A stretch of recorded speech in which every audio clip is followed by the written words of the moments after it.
Age 25, I was behind on my bills and my promises to my family and wondering where to go from there, and I had a chance to meet a very wealthy man. His name was Mr. Schoeff, Mr. Earl Schoeff. And my good fortune was he invited me to go to work for him. And I spent the next 5 years in his employ. And then unfortunately he died at age 49. But it was 5 of the most spectacular years of my life. And this man made such an incredible impact on my life. Changed my income, changed my bank account, changed my future. Everything about me started in a real revolutionary way during that 5 years. And I wish that man was still alive today. I'd be giving him a lot of credit as someone cared about me enough to take the time to teach me how to change, teach me how to grow. And that's where I first started hearing that language that I've become sort of famous for things to change, you've got to change. I started hearing that at age 25.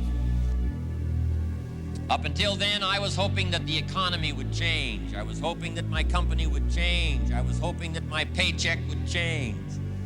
I was hoping that circumstances outside would change. And then here's what I found out. It isn't going to change. So then my question was, if it isn't going to change, how will my life ever change? And here's what my teacher taught me. When you change, everything will change for you. When you get better, everything will get better for you. And that's where I picked up that phrase, for things to change, you've got to change. You don't have to change the marketplace. You don't have to change the marketing plan. You don't have to change the economy. You don't have to change countries. You don't have to change circumstances out there. All you've got to do is look within and see if you can change yourself for the better. And as you change, things will start to change for you. Where you start is not where you have to stay. You gotta put that in your notes. Where you start is not where you have to stay. That's what this ladder of opportunity is for. Starting at 25%. But 25% is where you start, but it's not where you have to stay. All you have to do is grow. Now, why would the marketplace pay someone $50 an hour? Evidently, the marketplace would pay someone $50 an hour because evidently they have become more valuable. Why would the marketplace pay someone $500 an hour? Evidently, you just got to take a look, because evidently if one person is being paid much more than another, evidently they must have become more valuable. We get paid for bringing value to the marketplace. Now, we not only need to learn this, we need to teach it to our children. They need to know that right away, here's how economics really works. We get paid for bringing value to the marketplace. Now, it takes time. It takes time to bring value to the marketplace. However, we don't get paid for time. Someone mistakenly says, you know, I'm making $10 for an hour. Not true. If that was true, you could just stay home, right? Have them send you your money. So it's not true. We don't get paid for the time. We get paid for the value that we bring to the marketplace. Now, since that's true, here's one of the key questions of the day. Is it possible to become twice as valuable to the marketplace and make twice as much money in the same time? Answer, of course. Is it possible to become 3 times as valuable to the marketplace and make 3 times as much money in the same time? And the answer is, of course. Is it possible to become 5 times as valuable as you are right now and make 5 times as much money in the marketplace in the same time? Is that possible? Of course. Is it possible to become 10 times as valuable as you are right now to the marketplace and make 10 times as much money in the same time. Is that possible? Of course. Work harder on yourself than you do on your job. Work harder on yourself than you do on your business. See if you can find some ways to multiply your value to the marketplace. And he said your income will immediately start to change. Here's why a lot of people don't do well. They simply major in minor things. They spend too much time on the things that don't count, too little time on the things that would count. So here's what we teach, good for our children as well. Don't spend major time on minor things. We also teach don't spend major money on minor things. If those ratios are wrong right from the beginning, I'm telling you, it can be a disaster. In the last 10 years, if a man bought 2,000 donuts and 2 books, it would be easy to determine why his life is not working well. I'm all for both donuts and books, but 2,000 donuts to 2 books is a poor ratio.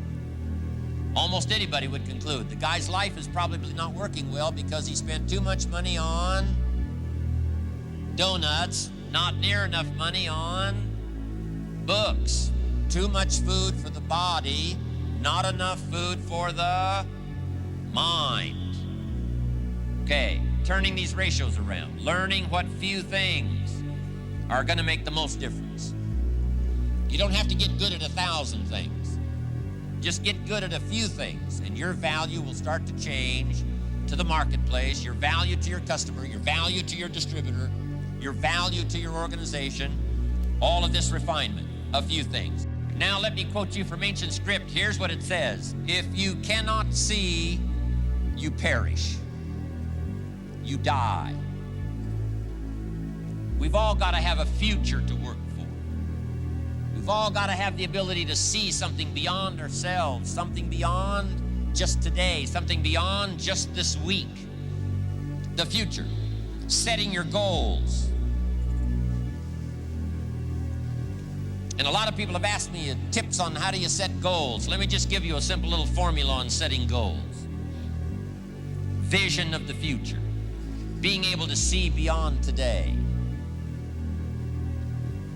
Here's a little formula for setting goals. Number 1, decide what you want.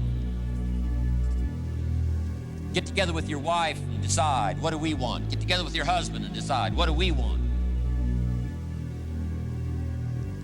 Get together with the family. Make some decisions. What do we want? Where do we want to go?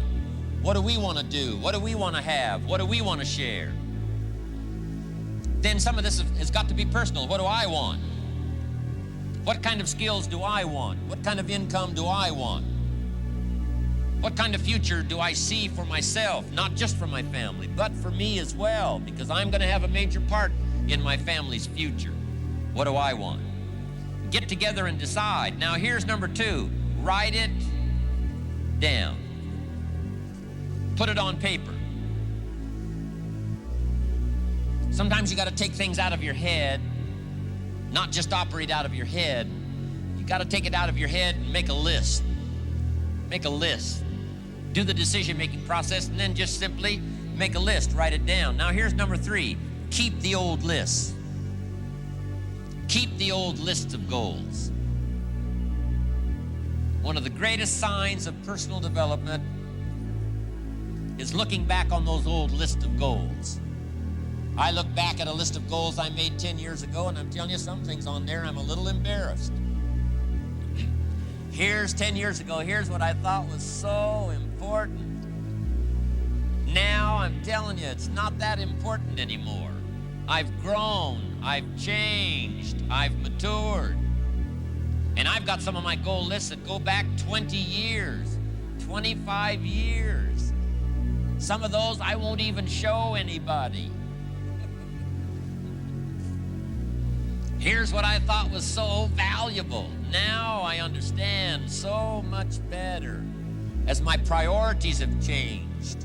Some of the things that used to be on the top of my list right now, I've learned they're not that important anymore.